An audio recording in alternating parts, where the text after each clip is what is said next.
two eerie men and a lady haunting a hotel, to exploring places where lost spirits or bad energy may be present. These stories will make you sit on the edge of your chair. Ensure that you grab a flashlight for the next adventure as we take you through this terrifying adventure of 3 true hotel horror stories. Story 1. The Two Horrible Men. I was traveling with my wife during the summer. We were returning home after attending a wedding that was roughly 4 states away from our residence. We would have to spend one night in a hotel because the drive was too far to do in a single day. We stayed in a really good motel around halfway there while traveling. When we looked at the costs and saw that there was far less availability, we lost our hopes of staying there on the way back as well. I reasoned that it wouldn't be a big deal, because there would be lots of excellent hotels for us to stay at on our way back. On the way back, my wife and I alternated driving. After a few hours, I let my wife take the wheel. That evening, I went back to driving. At around 10 p.m., I started to feel quite tired. My wife was fast asleep when I looked over, and because I wasn't entirely sure where we were, I took the next exit off the motorway and stopped to investigate. After filling up my tank at a gas station, I went on my phone and looked for hotels in that area. There weren't many in the vicinity, and the search turned up around 3 of them that appeared to be nearby. The rates on the first one I saw caught my eye, and I clicked on it. After that, I glanced at the other 2. Sadly, none of them were that pleasant, but it was getting late, and all I wanted was a place to sleep because I was growing increasingly exhausted. I drove to the one I had selected, which was barely 5 minutes away. My wife had woken up when we got there. She answered that it appeared to be adequate when I inquired if it looked like a nice place to spend the night. The hotel featured rooms on both the upper and lower levels, all of which opened directly into the parking lot outside. There weren't many cars in the parking lot, which suggested that not many people were present. It was obviously not the nicest area in town, though, judging by some of the older, rusty cars parked around the parking lot. I entered the reception hall, and after I was assigned a room, my wife and I returned to our car, picked up our bags, and headed to our ground floor room. Even if our expectations had been low, we weren't too impressed when we entered the room. Though the bathroom mirror had multiple apparent streaks on it and the TV was still in its box, we were too exhausted to drive, so we went to bed and promptly fell asleep. Nevertheless, loud bangs coming from our hotel's door woke us up. When I woke up, I looked at the time. It was 2 a.m. Who could this be? I climbed out of bed slowly, and the knocking persisted. When I went to the door, I was about to open it, but I changed my mind and looked at the 2 big men who were waiting outside. They appeared to be furious for no apparent reason, and despite their black jackets, they did not appear to be friendly at all. I saw the man on the other side of the door, inches from where my eyes were focused, pound loudly on it. It was not my intention to let him in. This gave me a horrible feeling. They kept knocking, and I wasn't sure what to do. As I continued to scan the area for potential intruders, I noticed the other man at the door move to the window and begin tapping on it. Still, this went on for a few minutes, before it eventually ceased. I observed the men as they appeared to stroll along the pavement in front of the hotel. My wife asked who they were. I informed her that I was as clueless as she was. I decided to go outside and ask questions at this moment. I felt very little like going outside, but I opened the door and peered around. I didn't see anyone or anything. I returned inside and decided to simply go back to sleep since I didn't feel safe. We were ultimately able to, though it took some time. We were all set to head out the moment we woke up the following morning. There was no breakfast available at the hotel, and we hadn't taken anything with us. We left after I took a shower and got dressed. We got out of the hotel room and carried our belongings outside to the car at around 7 in the morning. As we approached our vehicle and got inside, I saw another vehicle parked with its back to us and facing the parking lot. Sitting in the front seats of the car were the two men I had seen the night before, and I knew right away that they were the ones who had been pounding on our door. My wife was perplexed when I first pointed them out to her before I clarified that those were the men who were knocking. The men in the car opened their doors and started to move towards us as I was loading my suitcase into the trunk of our vehicle. We rushed inside the car, and I turned on the car as soon as I could. By the time I started to drive away, the men were barely halfway to us because they were parked rather far away.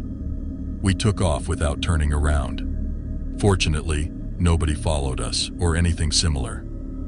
I still don't know why those men were observing us or what they wanted from us. Now, before we move on to the next story, quickly subscribe to our channel, Top Scares, to get more intriguing horror stories that will blow your mind. You can also like, share, and comment on this video. Story 2. An evil figure in a hotel. I stayed at the Honeywell Hotel in Denmark many years ago while attending a convention. It features a penthouse apartment that has played host to numerous notable figures, as well as many other notable people. The penthouse was under repair while I stayed there, so it was vacant. I became friends with a security guard late one night, and he asked me and one of my coworkers to see the penthouse. We accepted his offer right away, but he clarified that there was an elevator accessible through a secret door in one of the apartments. It seems that a former owner installed it for easy access to a room where his mistresses resided on a different floor. But regrettably, the guard told us the woman had died after falling down the elevator shaft. He claimed that even though the elevator was no longer in service, occasionally workers could still hear its creaking noises. I parted ways with my pal as we strolled through every room on the penthouse floor. We concluded that there was no such thing as a ghost, even though the account sounded eerie. It was obvious how beautiful the place was, even in its unfinished state. With our cameras in tow, the two of us shot a ton of pictures. I once wandered into a tiny hallway that led to the kitchen and appeared to be some sort of servant prep area. Since it was beyond midnight and the lights weren't working, it was challenging to see all of the intricacies. I was terrified and felt cold as soon as I took a few steps into the area. I also recalled the account the guard had told us. Is this the woman's ghost coming back to haunt me? Is this hotel haunted? My instincts urged me to turn around since I was really afraid. So I did. I kept looking around the room and ultimately went to one of the balconies to meet up with my friend. After exchanging brief words of wisdom with the security guy, we thanked him and departed.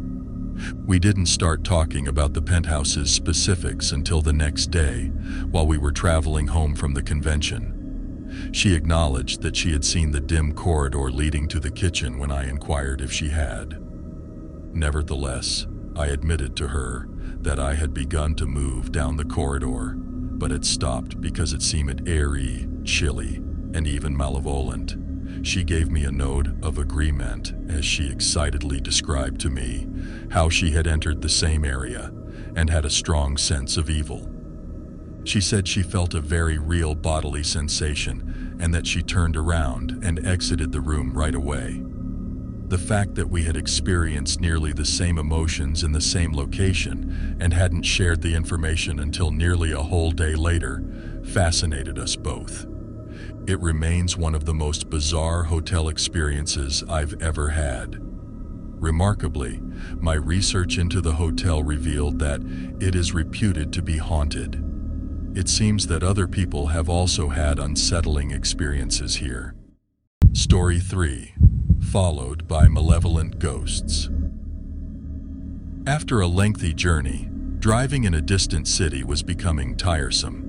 Considering that it was already mid-afternoon, I decided to check into a hotel before maybe going for a walk. I was in the middle of a horrible nightmare when I woke up in the middle of the night after spending the afternoon exploring a cemetery.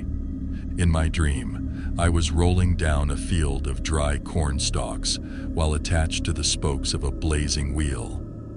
I saw my clock displaying 6:06 just as my hair started to catch fire. I saw black wings fluttering behind my head, resembling bats, in the mirror after washing my face in the restroom. And when I turned around, nothing was in the room, even though I sensed a presence. I couldn't sleep and spent the entire night awake. I went out of the hotel the next morning to fetch a coffee. A black bird dropped lifeless from the skies at my feet the moment I set foot on the pavement.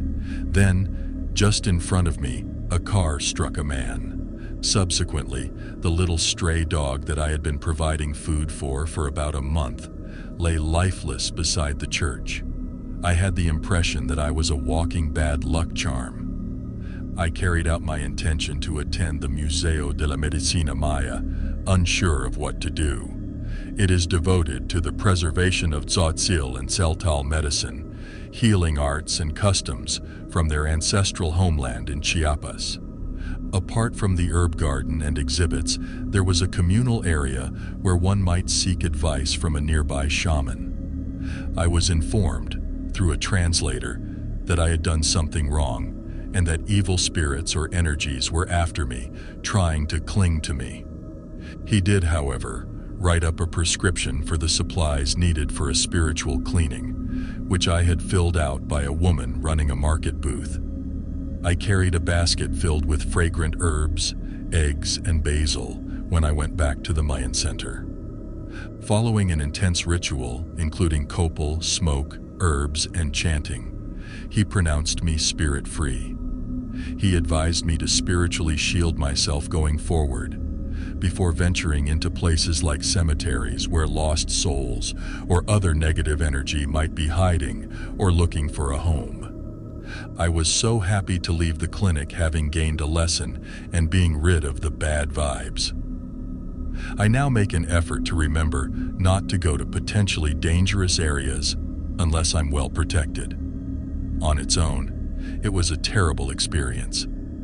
For more scary videos, go check out our previous video, Scary True Pizza Delivery Horror Stories. See you in our next video.